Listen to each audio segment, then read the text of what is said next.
ओम शांति। दीदी बोले तारीख है 17/9/2022। अज मिठा मिठा बाप दादा चवंता मीठे मीठे बार तव्हांजी लाइफ मोस्ट वैल्यूएबल आहे। तव्हांखे हिन जन्म में कौड़ी सां हीरे जहिड़ो ठहिणो आहे। इन करे जेतिरो थी सघे बाप खे यादि करो। प्रश्न आहे कि हिक ॻाल्हि में ख़बरदार न रहण सां सॼो रजिस्टर ख़राब थी वेंदो आहे। उत्तर आहे अगर कंहिंखे भी दुख ॾिनो त दुख ॾियण सां रजिस्टर ख़राब थी वेंदो आहे। हिन ॻाल्हि में ॾाढी ख़बरदारी खपे। ॿियनि खे भी दुख ॾियण माना स्वयं खे दुखी करण। जॾहिं बाप कॾहिं कंहिंखे दुख न ॾींदा आहिनि त ॿारनि खे बाप समान थियणो आहे। 21 जन्मनि जो राज्य भाग्य वठण लाइ हिकु त पवित्र रहो, ॿियो मनसा वाचा कर्मणा कंहिंखे दुख न ॾियो। गृहस्थ व्यवहार में ॾाढो मिठो व्यवहार करो। गीता तकदीर जगाए करे आई आहियां। ओम शांति। तव्हां ॿार ॼाणदा आहियो कि असां आत्मायूं पंहिंजी छा तकदीर ठाहे करे आया आहियूं। हाणे पोइ नई दुनिया जे लाइ असां तकदीर ठाहियूं था। इहे भी ॼाणदा आहियो कि उहा जिस्मानी लड़ाई ते तव्हां ब्राह्मण उहा जिस्मानी लड़ाई करनि था। तव्हां ब्राह्मणनि जी आहे रूहानी लड़ाई। नई दुनिया जा मालिक ठहिण लाइ रावण ते विजय पाइण लाइ तव्हांजी लड़ाई आहे न। बाप हिन समय सम्मुख वेही करे सम्झाइनि था त ठीक लॻंदो आहे। ॿाहिरि निकिरण सां केतिरी सुठी सुठी पॉइंट्स भुलिजी वेंदा आहियूं।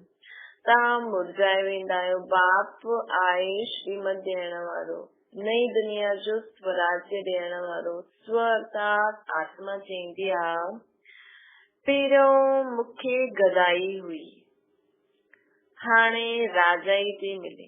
उन्हनि खे गदाई छो चईंदासीं? गदे जो मिसाल ॾींदा आहिनि छो जी गदे खे श्रृंगार करे धोबी माण्हू कपिड़े जी गठरी रखंदा आहिनि। कंधे गदे ते गदो मिट्टी ॾिसी त मिट्टी में लड़थड़ी लॻाइण लॻी वेंदो आहे। बाबा चए तो छो पहिरियों तव्हांखे गदाई हुई, हाणे राजाई थी मिले। छो जी गदाई छो चईंदा आहिनि? छो जी गदे जो मिसाल ॾींदा आहिनि न। छो जी गदे खे श्रृंगारे करे धोबी माण्हू कपिड़े जी गठरी रखंदा आहिनि। पोइ गदो मिट्टी ॾिसी त मिट्टी ते लथाड़न लॻी वेंदो आहे, अर्थात लेटी वेंदो आहे। त पहिरियों असां ईअं ई त हुयासीं न। माण्हू ॿाहिरां जो श्रृंगार करे केॾो सुठो सुठो थी करे शादियूं कंदो आहे, एॾो वॾो फैशन कंदो आहे, पोइ गंद थी वेंदो आहे काम विकार में। त हिते भी बाप आया आहिनि ॿारनि जी स्वराज ॾियण, श्रृंगार करण। हलदे हलदे ॿार पोइ माया जी धूल में पई करे श्रृंगार सॼो खलास करे छॾंदा आहिनि। ॿार खुद भी सम्झंदा आहिनि कि बाबा असांखे श्रृंगार जो ॾाढो सुठो आहे। हाणे हितां जो भी मिसाल आहे ऐं बाबा जेको चवनि था पहिरियों भी असां ईअं गदाई मिसल हुयासीं न। पहिरियों गदाई हुई, हाणे राजाई थी मिले। पोइ बाबा चए थो लेकिन राजाई वठदे वठदे पोइ वापसि गदाई मिसल थी गदाई प्राप्त कंदा आहिनि। बाबा चईंदा आहिनि कि हाणे माया अहिड़ी प्रबल आहे जो असां खे लथाड़े करे श्रृंगार ख़राब करे छॾंदी आहे। सभिनि खां वॾी धूल आहे विकार जी। तव्हांजी लड़ाई ख़ासि विकारनि जी आहे। बाप चईंदो आहे काम विकार मां शत्रु आहे।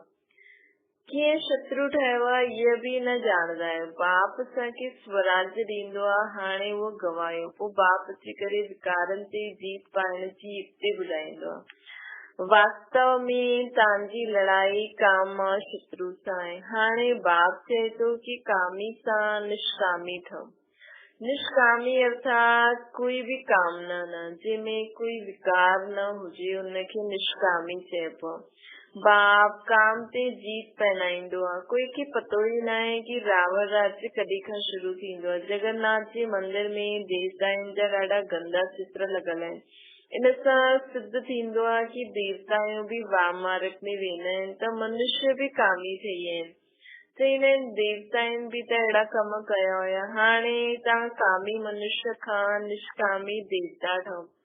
तव्हांजी युद्ध न्यारी आ। बाबा छीछी दुनिया सां वैराग ॾियारदो आहे न। इहा विषय वैतरणी नदी आहे न। तव्हांजी इहा लाइफ मोस्ट वैल्यूएबल आहे। हिन में कौड़ी खां हीरे जहिड़ो ठहिणो आहे सॼी बुद्धि जी ॻाल्हि।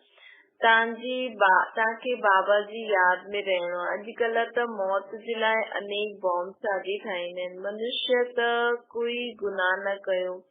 अॻियां त लड़ाई हमेशा शहरनि खां ॿाहिरि थींदी हुई, पोइ विजय पाए करे शहर जे अंदरि ईंदा हुया। अॼुकल्ह त जाते ताते ॾिसो बॉम्ब्स ठोके छॾींदा आहिनि। ॿारनि खे काथे बि अचण वञिणो आहे त बाप जी यादि में रही करे ॿियनि खे बि यादि कराइणो, छोकी काथे बि तव्हां सर्विस ते वञो उते बॉम्ब फुटी वञे त पोइ हिन करे बाबा जी यादि में ई रहो सदा। तव्हांजी त ब्रांचिस खुलंदियूं ई रहंदियूं आहिनि। दान करणो खपे न। सो बि तव्हां भारत सम्झंदा आहियो। उत्तम ते उत्तम दान आहे अविनाशी ज्ञान रतन जो दान। घर घर में तव्हां हॉस्पिटल खोलो। तव्हांजी हॉस्पिटल में दवाइयूं आदि कुझु बि न आहे। सिर्फ़ु बाप जो परिचय ॾियणो आहे कि उते वेंदे बाप खे यादि करो। इहे न हिकु जॻह वेहणो आहे। इहे त जॾहिं कोई यादि न कंदो आहे न, मतलब के सॼो ॾींहुं कम में हूंदा आहिनि, यादि न करे सघंदा आहिनि, त संगठन में विहारबो आहे। अगरि तव्हांजो कर्म एॾो बुद्धि जो कोन अथव त तव्हां उठदे वेंदे कर्म कंदे बि बाप खे यादि करो। संगठन में बल मिलंदो आहे। संग तारे कुसंग बोरे। ॿाहिरि वञण सां पोइ भुलिजी वेंदा आहियूं। बाप सम्झाईंदा आहिनि सवेरे उथी करे मूंखे यादि करो। यादि जो चार्ट रखो। भारत जो प्राचीन योग मशहूर आहे न। ॾाढी जॻह योग आश्रम आहिनि। उहे सभु हठ योग सिखलाईंदा आहिनि। उन्हनि सां कोई फ़ाइदो न आहे। उन्हनि खे हठ योग ई चइबो आहे। राजयोग मनुष्यनि खे सिखलाए न सघनि। विलायत में वेंदा आहिनि। भारत जो प्राचीन योग सिखलाईंदा आहिनि, परंतु उहो सभु ठगी आहे। सर्वोत्तम संन्यास त तव्हांजो आहे। इहो पुराणी दुनिया जो संन्यास कंदा आहियो न। इहे बाप ई अची करे सिखलाईंदा आहिनि। बाप चईंदा आहिनि बुद्धि सां पुराणी दुनिया जो संन्यास करो। तव्हांजो तव्हांखे गृहस्थ व्यवहार में रहंदे हुए पवित्र रहणो आहे। 5 विकारनि जो संन्यास करणो आहे। पोइ युक्ति मिलंदी आहे। अनेक जन्मनि जो सिर ते जो पाप आहे उहो हिन हिकु जन्म में ऐं हिन जन्म में जो पाप कया अथव उहो हिननि सां कीअं छिटूं असां। उन्हनि जो प्रायश्चित कीअं करो। बाप चईंदो आहे कल्प तव्हां ॿारनि खे मां सम्झाईंदो आहे। बाप खे यादि करो। चक्कर बि घुमाइणो आहे।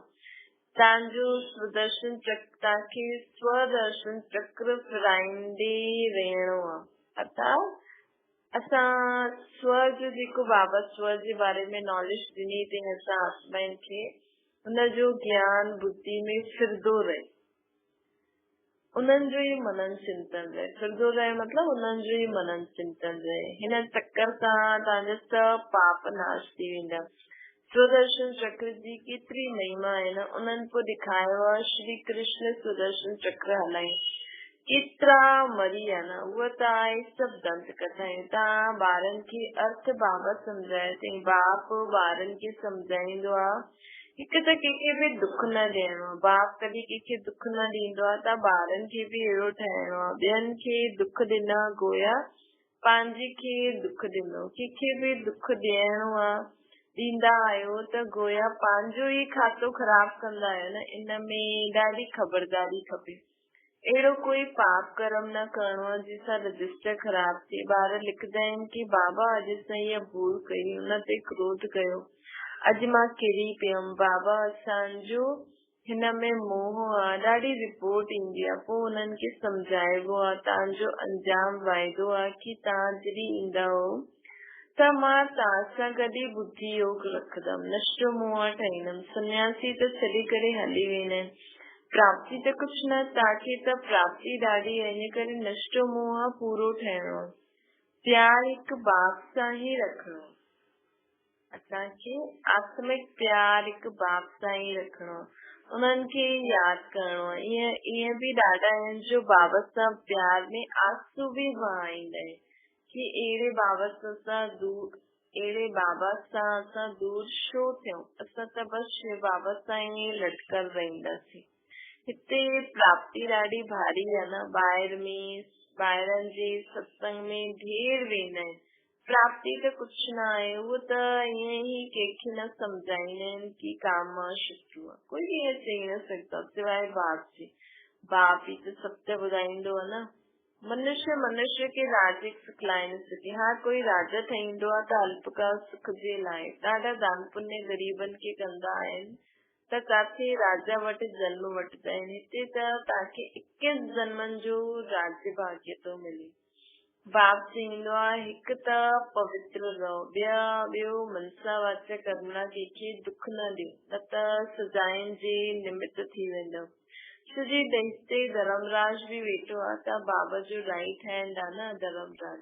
तव्हांजो रजिस्टर ख़राब थी वेंदो, ॾाढी सजा जे निमित्त ठही वेंदो। मुख सां चओ, इंद्रियनि सां कुझु विक्रम कयो त उहो कर्मणा थी वई। मुख सां ॻाल्हाइण या ॿिए के इंद्रियनि सां कुझु बि ग़लति कयो त उहो कर्मणा थी वेंदी आहे। बाप सम्झाईंदो आहे कि कर्मणा में न अचो, तूफान भले ईंदा परंतु तव्हांखे ॾाढो मिठो ठहिणो आहे। क्रोधी सां क्रोधी न ठहिणो, मुस्कुराइणो खपे।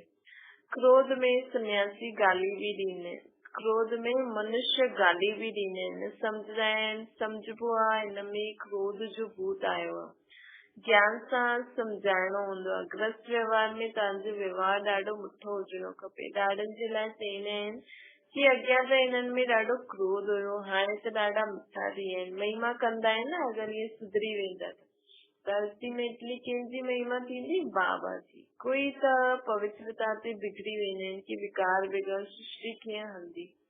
अरे सन्यासी विकार में नथा वञनि त उन्हनि जे लाइ त कुझु न था चओ। पवित्र ठहिण त सुठो आहे न। हिते त घर बार बि न छुड़ाईंदा आहिनि। ॾाढो मिठो ठहिणो आहे सभिनि सां। हिकु बाप खे यादि करणो आहे। उहो रचयिता आहे, असां रचना आहियूं। वरसो बाप सां मिलंदो आहे।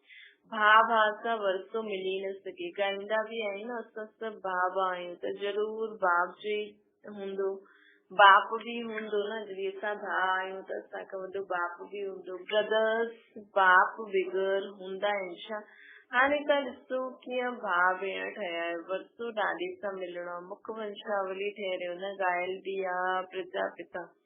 एतिरी सॼी प्रजा आहे त ज़रूर एडॉप्टेड हूंदी न। कुख वंशावली थी न सघे। तव्हां ब्राह्मण ई पोइ देवता ठहींदा आहियो। हीअ बाजुली तव्हां खेलंदा आहियो, चक्कर फिरंदो रहंदो आहे। हिनखे नई रचना चइबो। तव्हां ॿारनि जी तकदीर हाणे सुठी ठही आहे। नर सां श्री नारायण ठहिण आया आहियो न। हीअ एम ऑब्जेक्ट लक्ष्मी नारायण ठहिण जी आहे। हीअ एम ऑब्जेक्ट कहिड़ी आहे? लक्ष्मी नारायण जी। हाणे असां लक्ष्मी नारायण जहिड़ा ठहूं था न। चित्र साम्हूं बीठा आहिनि, पोइ इहे छो चईंदासीं कि साक्षात्कार थिए तॾहिं असां मञूं। अरे तव्हांजो बाप मरी वेंदो त चित्र त ॾिसंदव न। इहे थोरी चईंदव कि उहो बाप जिंदो थी वञे। बाप जो दीदार थींदो तॾहिं त मञंदव न। त हाणे बाबा चए थो त ईअं ई बाबा चए थो ॾिसो तव्हांजो पीउ मरी वियो त चित्र ई ॾिसंदव न। वापसि त ओड़े राम रूप में अची न सघंदो। त ईअं ई बाबा चईंदा आहिनि कि कई माण्हू चईंदा आहिनि कि असांखे त साक्षात्कार थिए तॾहिं मञंदासीं। साक्षात्कार न, हिते बुद्धि जो कमु आहे। बाप खे ॾिसणो आहे त नौदा भक्ति करो त बाबा उहो साक्षात्कार कराईंदो। परंतु साक्षात्कार सां थींदो छा आहे? हिते त तव्हांखे साक्षात्कार थींदो आहे, तव्हां सो देवी देवता प्रिंस प्रिंसेस ठहींदव।